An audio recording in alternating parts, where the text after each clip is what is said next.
Le 10 novembre, Marc Guillemot va prendre le départ du Vendée Globe. Considéré comme l'Everest de la mer, cette épreuve consiste à faire un tour du monde en 90 jours en solitaire. Aucune escale, il faut passer par les océans les plus dangereux pour virer les 3 caps mythiques, Bonne-Espérance, Lewin et Horn. Dans cette course, les marins doivent seuls gérer la stratégie, la météo et faire les réparations. Toute assistance est synonyme de disqualification. C'est la 2e fois que Marc Guillemot participe au Vendée Globe.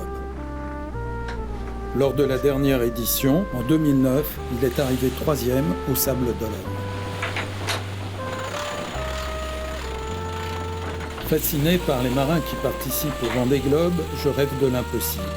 Être à bord avec l'un d'entre eux pour filmer sa course, son intimité, raconter sa solitude en mer, ses doutes, ses délires, ses peurs et ses joies.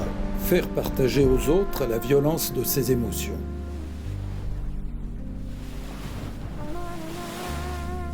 Parce que nous sommes amis, parce que c'est sans doute son dernier tour du monde en solitaire, parce qu'il est généreux, qu'il aime faire partager ses expériences, c'est avec Marc Guillemot que je vais concrétiser ce rêve.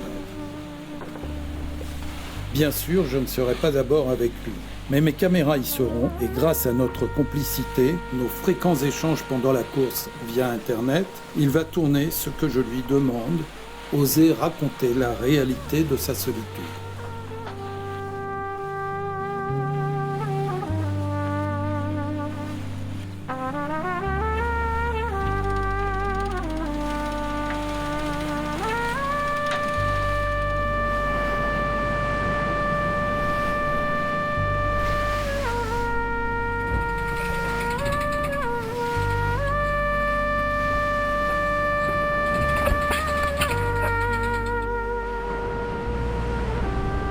Et lorsqu'un jour de février il arrivera, peut-être en vainqueur au Sables d'Olonne, il me remettra les images de son périple grâce auxquelles je vais pouvoir mettre en forme l'histoire inédite du Vendée Globe de Marc Guillemot.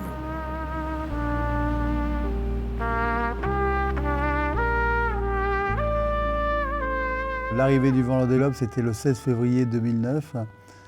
Accueilli par mes copains, mes amis, ma famille. C'était un grand moment. Ça faisait suite à 3 mois de course difficiles, durs. Et d'arriver à l'endroit où on était parti 3 mois avant, c'était un énorme bonheur.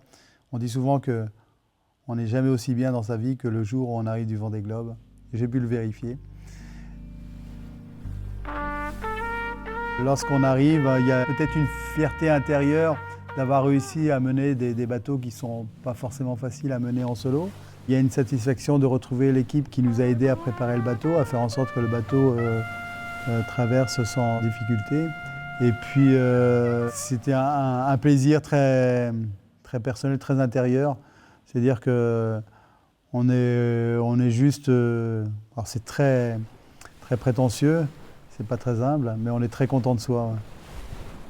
C'est une force intérieure qui se dégage et on se dit on l'a fait et on l'a bien fait et intérieurement je crois qu'on en est très fiers. Et c'est vrai que ça donne beaucoup plus de force après pour accomplir des choses.